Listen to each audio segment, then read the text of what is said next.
Alright, YouTube, it's time for a new video about libertarianism. I'm going to cover a little bit about the LAX shooter and some other things that have been happening in the media and in the government lately that are slightly concerning. The first being that I'd like to point out this airport shooter at LAX who is being labeled as a self-radicalized individual who is called anti-government and so forth. There's something happening right now that I haven't seen before. You didn't see it under Bush because at the time we had just left the Clinton era. The Democrats were comforted by Clinton. They felt he was a good president. Obama hadn't taken office yet. So everyone was simply focused on how dumb the Republicans are. Right now, what you're seeing is that people are also saying, well, Obama's completely corrupt and dumb. He's no different than Bush. What people have started to come to the conclusion to, I know a lot of other people have, and I can vouch for knowing for sure that a lot of people have, is that both sides of the aisle are corrupt, lying, and have no clue what's going on or what they're doing. And a lot of people knew this to begin with. I started getting cynical about the two-party system some years ago. But the new things that are happening between the NSA and all of these other scandals, it really shakes your faith in the two-party system because what you're left with is seeing both parties as equally stupid, equally evil, essentially, literally evil, to the point where neither of them have respect for the Constitution, neither of them understand what our country is meant to represent, and more people are coming to this conclusion. They're starting to turn into, you could call it libertarianism. Some are more, anarchist and say, well, fuck all government. Some are more, communist or something. They're saying, well, we need to get the government out of our social lives and just have sort of like a syndicalism system or something, and a lot of them are going towards libertarianism and constitutionalism. And it's starting to bleed over into the media, and I can say just literally like 10 minutes ago, I was on CNN on an article about Eric Holder and his new statements about, oh, he's scared of a lone wolf, anti-government person conducting terrorism on our soil. And I made the comment that I'm not afraid of goofy terrorists. I'm afraid of the government. And I went further and said, well, look at it. Some terrorist group, they want to hurt us. They have limited means of doing so. They have a limited amount of money, a limited amount of technology. They certainly aren't going to get a hold of nuclear weapons. They don't have the capability of obtaining nuclear weapons, despite what all of our governments may say. If a terrorist group ever unleashes a nuclear strike, the first thing I'll think is that somebody in the government fed them a nuclear weapon and it's a false flag. You can call me crazy all you want. I do not believe that any nuclear stockpile on Earth is managed by a country that is so inept that it would actually lose fissile material capable of being used in a warhead to a terrorist group. And on CNN, I made this comment, and it was the top comment, and then CNN deleted it. It wasn't against their terms of service. I wasn't swearing. I wasn't insulting anybody. I wasn't off topic. It clearly pertained to the Holder article because it dealt with the TSA and things like that. There wasn't any reason they should have deleted it, and they did. So then I went to the number 2 comment, made the same comment on there, and now it's the number 2 comment, I guess. They're starting to delete comments, and I've heard of this happening on CNN quite a bit lately, in the last few weeks especially. They've started to censor comments which show general disdain for the government, which show disdain for people on either side of the aisle, unless you are criticizing one side and not the other. If your comment's partisan, they have no problem with it. But as soon as you make a comment that the whole government is a pile of crap, they take it down. Because they're afraid right now. The left media and the right-wing media are both afraid that people will get tired of both political parties, realize the very real truth is that neither of them knows how to manage the country anymore. They're both hyped up on fear steroids because of 9/11 and because of Benghazi and because of all of these other things that have happened. They're terrified that the people will get tired of them mismanaging our finances, mismanaging our military and industrial system, mismanaging everything possible, and that people will vote for a third party that actually represents their views. Right now, we're kind of in a little bit of a revolution already because people's views have stopped going to the side and started going more towards limited government. Not limited as in, well, we should cut welfare and no more funding for abortions or any of the things the Republicans say. And nothing on the other side of, oh, well, we need to cut the military and we need to cut, this and that and cut this subsidy for oil, like the Democrats say. People are simply saying, get the government out of our personal lives because we're uncomfortable with the way things are working. And clearly, this LAX shooter, I hate to say this. I hate to say something that I know will get me trolled and that I know will be unpopular with some people. He was partially justified in what he did.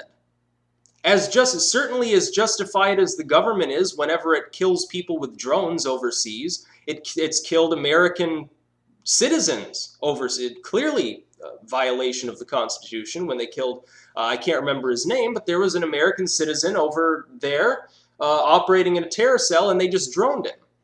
Well, you're not supposed to do that to American citizens. It's unconstitutional. He should have been captured and brought in for trial. If he got killed in a firefight when he had the chance to give himself up, that's different. But they simply blew him up with a drone.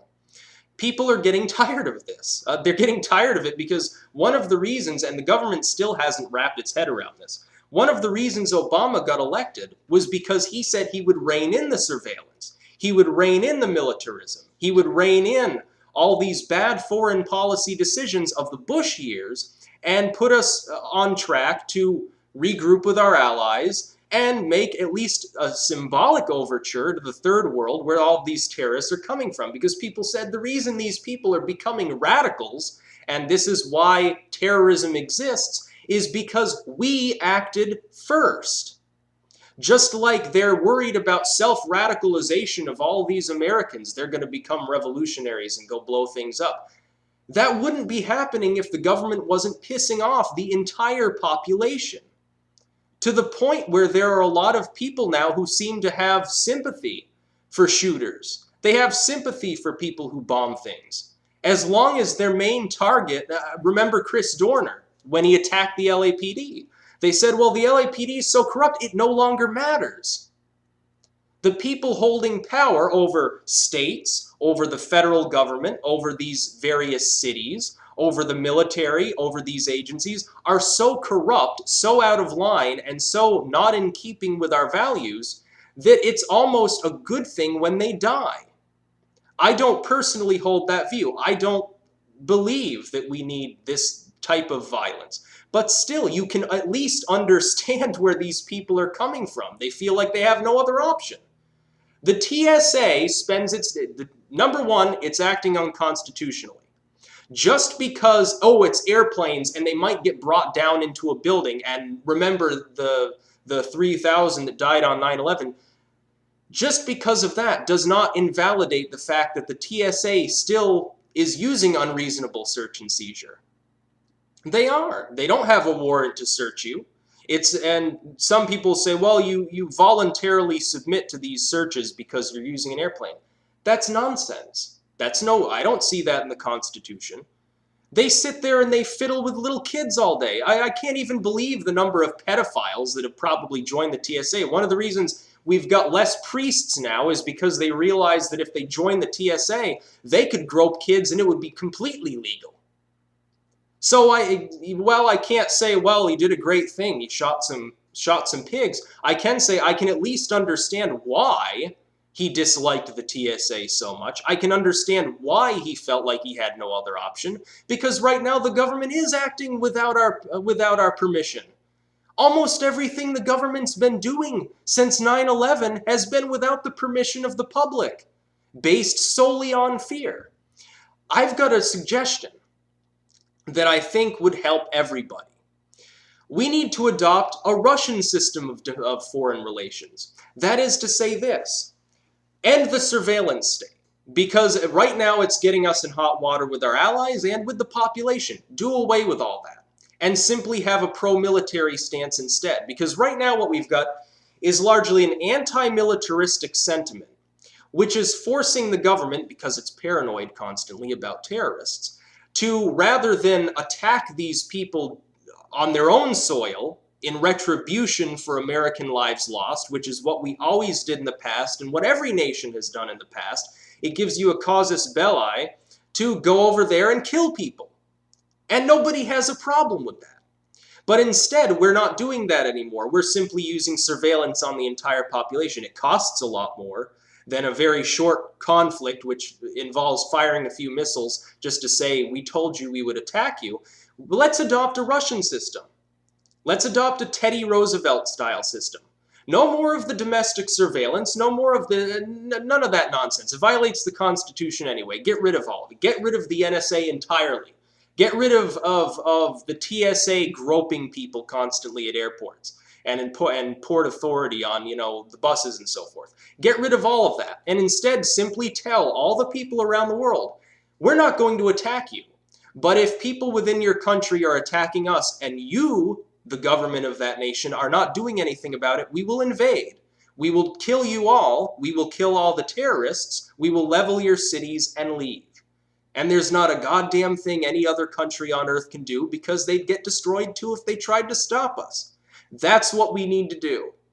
Bring back pro-military sentiment. Yeah, I'm not a warmonger. I don't like... Iraq was ridiculous. We had no reason to attack Iraq.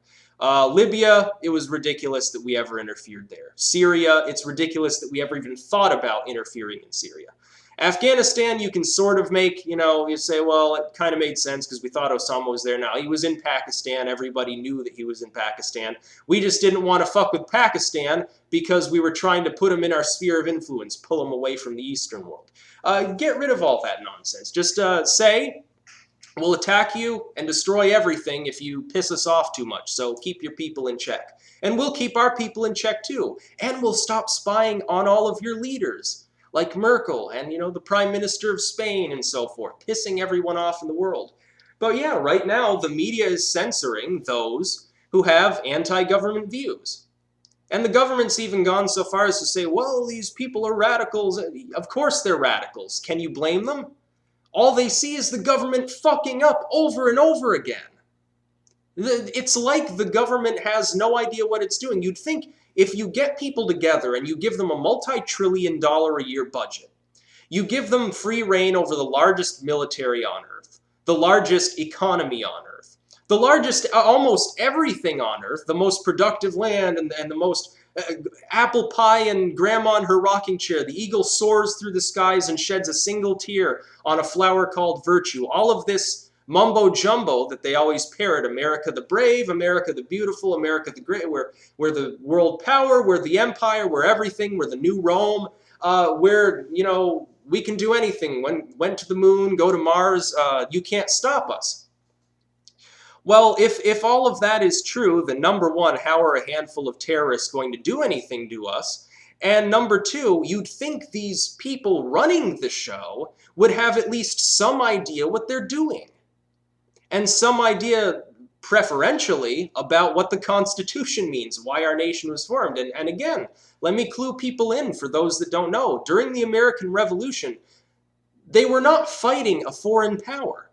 They were fighting their own government because the British government didn't instantly cease to run the country simply because they signed the Declaration of Independence. They didn't care about a piece of paper. To them, it was just a joke.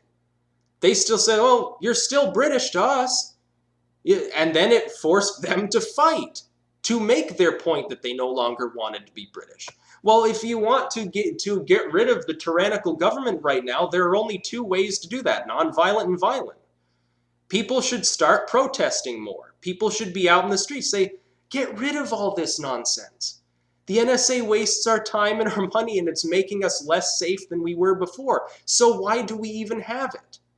Or at least reform these blanket surveillance programs, which, let's face it, they didn't stop the Boston bombings. They don't stop anything. I've heard a dozen different numbers on how many terrorist attacks it supposedly stopped. I still haven't seen evidence of even one attack being stopped. So what's the point? Why does it require why does it need secret courts to issue all of these blanket warrants? If they're if they're unintrusive and they're constitutional and they're lawful and nobody should have a problem with them, why not have a regular court issue them so that we can see exactly what they're actually monitoring? But no one in the government wants to do anything like that.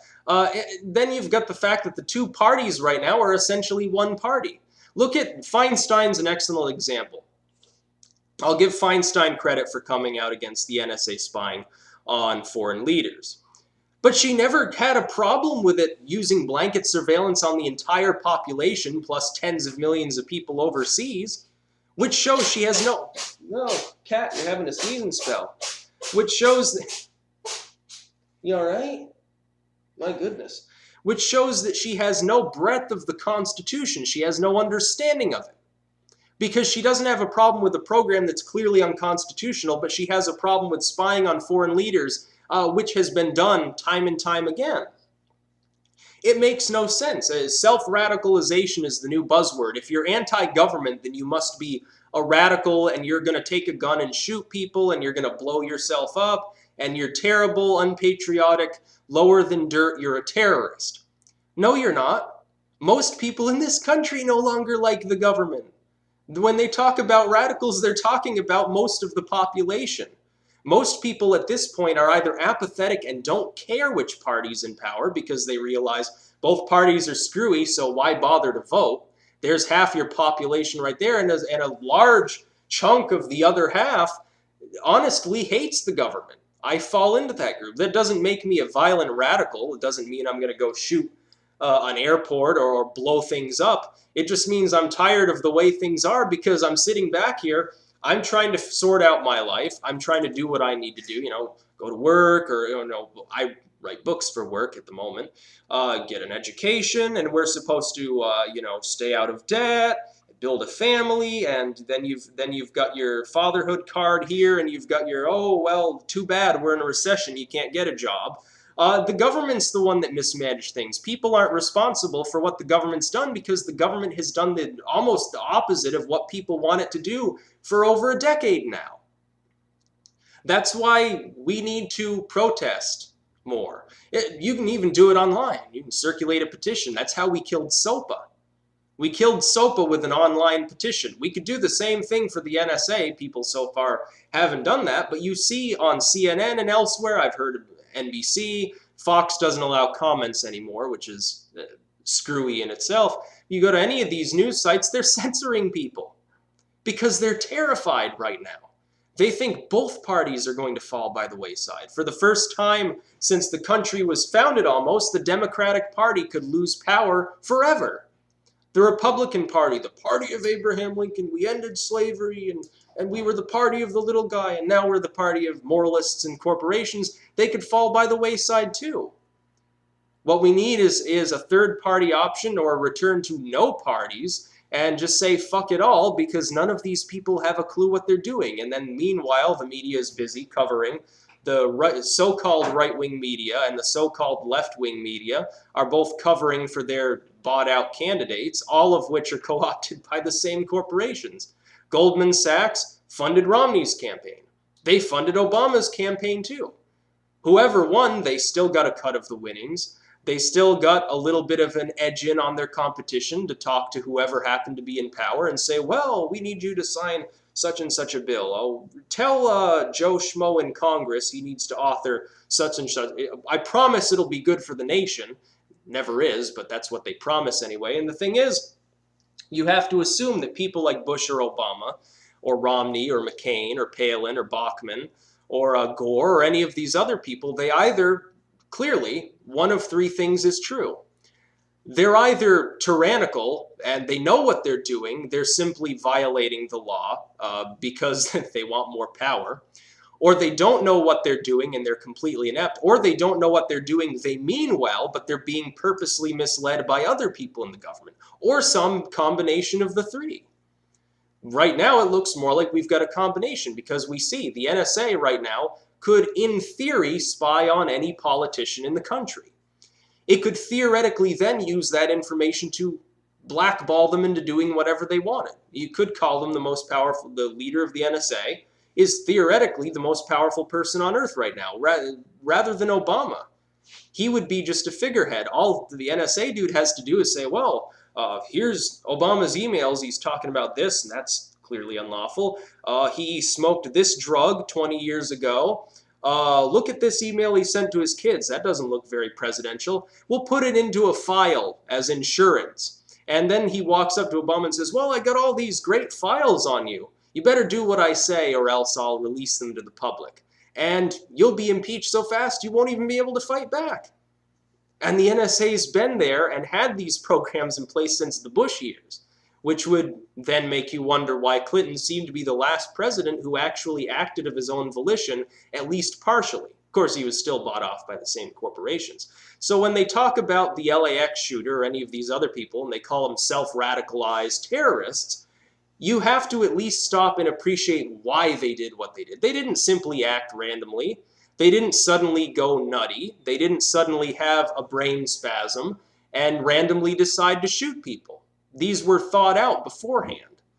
This is the sign that something is clearly wrong, because we haven't had, in our history, we haven't had that many people, except in times of extreme stress, who act with a revolutionary sentiment. Most people are quite gregarious, and unless things are severely going wrong, they are not violent. That's why in areas that are under stress, wherever they happen to be in the world, you see more violence. People act violent because they're under that stress. People won't self-radicalize if the government would do its damn job. And we wouldn't have all of these terrorists overseas if we had done our job in the first place. We ousted the secular government of Iran. We ousted the secular government of Syria, or tried to. We ousted the secular government of Libya. We ousted the secular government of Egypt. We ousted the secular government of Iraq. We ousted the secular government of Afghanistan, put the Taliban in charge. Then we took the Taliban back out, put the secular government back in charge. We have no clue what we're doing over there. It's a huge clusterfuck. That's why terrorism emerged. These people, they say one man's terrorist is another man's freedom fighter. Well, they're still acting in a morally dubious nature. They're still mostly killing civilians in many cases. But you can at least, you have to understand why. You can't govern unless you can get at the root of why things happen.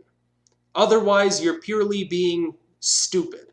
You have no clue what's going on. You're just flinging shit at the wall and hoping it sticks there. So CNN needs to get on the boat of no longer deleting comments that they happen not to like, which happens to be a large number of them from what I can see, because the top comments on at least 5 stories in the last week have been deleted mysteriously. All of them expressed libertarian sentiment. I wonder why that happened. They were all on topic. None of them were abusive. And MSNBC and NBC and all these other news groups, they do the same thing. That should show you right there, they are terrified right now. And the government seems to be a little bit on edge too. I think they're worried about Obama getting impeached and all the incumbents getting voted out. Oh no, we might have fair government for a change. They're just scared about that.